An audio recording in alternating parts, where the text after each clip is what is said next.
I'm really living my dream, so if I were to change anything up, I probably wouldn't be where I am. These are the words of the man himself, Durk Derek Banks, or as you might know him, Lil Durk. Durk's path has been anything but rosy or smooth. The Chicago native has had to navigate through the streets of Chicago all the way up to the Billboard charts. Durk has gone from the backdoor story to become the voice of the streets. But all these haven't come without a price to pay.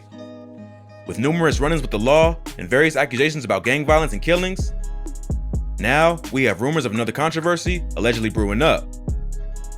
Keep watching, and in this video, you'll decide whether Durk's case is tragic or not. Durk's early life. Before Durk became the superstar that he is now, he was just another kid on the streets of Chicago. And as a young black man, it seems Durk only had 3 options: deal drugs, play basketball, or learn to tell a story within 16 bars. Now, this doesn't mean that black men do not attend school and turn out to be successful, but these were the options that Durk, like most other young men from Chicago, had. Smirkio did all 3. Durk was another young black man who learned to write raps next to gunshots in Chicago on corners where gangsters and killers dwell. Durk is one of those rappers that taught himself to rap by watching music videos on TV. He was born in the rough and tough Inglewood neighborhood of Chicago. Durk was born into a family of 6. His mom, dad, his 2 sisters, his brothers, and Durk himself. Growing up on the streets of Chicago is hard enough, but growing up without his father only made it tougher. Durk's father, who he fondly refers to as Big Durk, was arrested and locked up when he was only 7 months old. Durk's family was doing just fine, as Big Durk was a street hustler. Well, that was until he was arrested on a drug charge. When Durk's father was arrested, the Chicago police found drugs worth $8 million on him. But Big Durk wouldn't speak to the police. He wouldn't snitch. Hence, he was sentenced to life imprisonment until he was released. After spending over 20 years in jail, he was released in 2019 after a successful appeal. But back when Durk was still a very young kid, the absence of Big Durk made things 10 times harder, as his mom, who was a nurse, had to provide for the entire family. This is why during his XXL freshman freestyle, Durk raps, "Mama raised me dolo. All I know is YOLO. I came from USPA to rockin' regular polo. Tech 9s to JoJo's." With Big Durk in prison, Durk and his family had to move into their grandma's house, where 10 people had moved into a 3-bedroom apartment. And on the good nights, they had only rice or toast. While Durk also had to spend his night sleeping on the floor, with life coming at him so fast, Durk had to make lemonade out of the lemons he was offered. Durk had to turn to the streets, where he was already introduced to guns and violence as early as the age of 10. It was hard growing up. There wasn't a lot of money around. There was a lot of killings and shootings and all that. It's worse now. There's a lot of shooting going on as a kid. Took a lot of stuff out of me growing up. It was hard growing up, but I made it. Durk joined the Black Disciples as a kid, and being part of them, Durk definitely made it hard to focus in school. Durk didn't have the grades, and by the age of 10, the rapper came to the conclusion that the only way to make it and get off the streets is to follow his father's footsteps. Durk attended Paul Robeson High, where he got in trouble various times in school as he was suspended numerous times. He played basketball while in school, but Durk states that he couldn't continue playing ball as his height was a disadvantage. By the age of 15, Durk started rapping, and by the time he was 17, he became a father and dropped out of high school. And by this time, Durk was fully on the streets. On the streets of Chicago.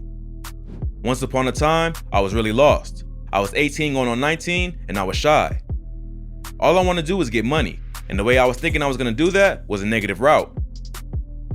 This quote from Durk summarizes his time on the streets. Durk had dropped out of high school and had fully turned to a life on the streets, and according to various reports, this was the time when he joined the Black Disciple street gang.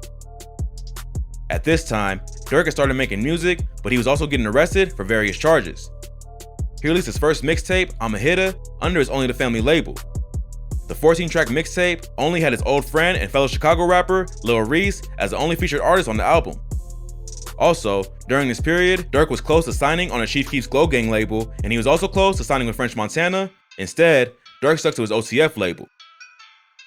However, in October 2011, Durk was arrested for possession of a gun with a scratched serial number. He pled guilty to unauthorized aggravated use of a weapon and had his sentence reduced to 3 months in jail. He was released on bond, but he was later sent back to serve 87 more days. In April 2012, Durk released a second mixtape titled I'm Still a Hitter.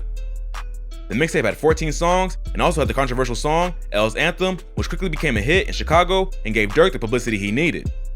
Pay attention to the name of the mixtapes as they signify the life Durk was living at this time. He was getting into more trouble and allegedly involved in a lot of violence. Hence the mixtapes had names like I'm a Hitter and I'm Still a Hitter and songs like L's Anthem. You could tell that all Durk rapped about most likely happened, and this is why his fans liked him because of the authenticity of his music. He released his third mixtape, Life Ain't No Joke, in October 2012. Durk's career was on the rise, and he signed to Def Jam in 2013. However, his activities on the street caught up with him again as he was arrested in June 2013 for unlawful use of a weapon by a convicted felon. But 2013 was still a big year for Durk as he released one of his most successful bodies of work, his fourth mixtape, Signed to the Streets. The album gained him a cult following, and the streets surely signed up for his music. The mixtape was named the 8th best mixtape of 2013 by Rolling Stone. Durk was also named part of the 2014 XXL freshman class. Durk's career was clearly reaching new heights. But how would he handle his new fast-growing career with a street life that kept dragging him back? What did Durk do? Before we answer that, don't forget to like and subscribe to Rap Central for more videos like this one. Durk, the rock star. I can buy anything I want now. It hasn't changed me personally, it just changed what I can do for myself and my family. Durk is one of those rappers who challenges his creativity by rapping on the spot.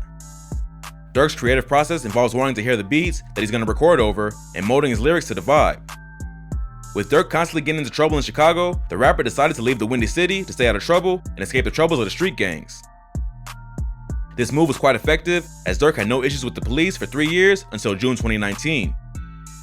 He was charged with criminal intent to commit murder, aggravated assault, possession of a firearm by a convicted felon, possession of a firearm during commission of a felony, and associating with a street gang to commit crime. Video evidence from a surveillance camera on February 5th, 2019 showed Lil Durk and his protege King Von firing a weapon at a victim outside the Varsity restaurant in Atlanta. Von was seen on foot, running and firing shots at the victim, Alexander Weatherspoon, who ran a short distance before he collapsed. The rappers allegedly also robbed Weatherspoon of $30,000 in cash. Durk turned himself in on May 30th, 2019. At their hearing, the judge ruled that the court had found probable cause to charge Durk and Von with multiple felony charges, which include criminal attempt to commit murder, aggravated assault, association with criminal street gang to participate in crime, possession of a firearm during commission of a felony, and possession of a firearm by a convicted felon. The video provided by the authorities showed what is believed to be Durk's hand shooting from a car. But with just one hand showing and not the face, Lil Durk's lawyer stated that the video doesn't incriminate Durk and even described the evidence as flimsy. An unnamed witness also spoke for the rappers as she stated that she was speaking to Von and Durk when the shots were heard, and it was at this moment that Durk put out his gun in self-defense rather than to rob Weatherspoon. The Chicago rapper was eventually released on a $250,000 bond, while King Von was released on a $300,000 bond. Some fans believe that Weatherspoon is a member of the Vice Lords and an associate of the Gangsta Disciples, and this probably explains Durk and Von's motive for the alleged shooting. Since his release, Durk is focused solely on his music, but he has also lost friends and family to gun, street, and gang violence. His protege King Von was killed outside a club in Atlanta after getting into an altercation with Savannah rapper Quando Rondo. His brother D-Thang was reportedly shot outside a nightclub as well in a shooting that also wounded a police officer. Various reports claim that D-Thang's death was a retaliatory killing by a rival gang. Durk's cousin, MacArthur Swindle, popularly known as OTF Newski, was sitting in an SUV in a parking lot on the 700 block of East 87th Street when he was approached by an unknown gunman. Some sources claim that Newski must have seen the gunman and tried to speed off when he was shot, hence why he crashed the car into a nearby storefront window. Durk's manager, Uchenna Agena, was shot in the early hours of March 27, 2015. The manager, who was known as Chino, was shot in the face while sitting in his car in the 8400 block of South Stony Avenue. He was driven by a friend to Advocate Trinity Hospital, where he was later pronounced dead. All these deaths of his friends and family have clearly affected Durk in some of his recent posts on social media. The rapper tweeted recently, "I be acting like I'm happy, but I'm really sad inside." He also tweeted, "Kanye and Jay still brothers. They both billionaires and we ain't see it. I lost my brother when we was millionaires." However, this hasn't affected his music. Durk has been on a roll this year as he was featured on the biggest albums of the year so far. He was featured on Drake's In the Bible off the CLB album and also on Yeezy's Jonah off the Donda album. According to Billboard, Durk has the most Hot 100 entries of the year. Not just for hip-hop, but out of every genre. Now you decide, is Durk's case tragic or not?